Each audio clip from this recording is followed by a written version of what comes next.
MiG-21 Bison, the oldest jet still guarding Indian skies. But why is it still flying?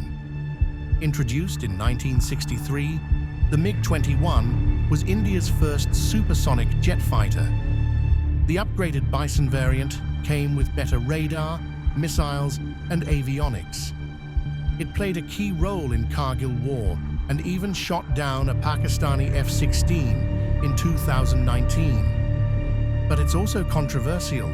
Over 400 crashes and many brave pilots lost.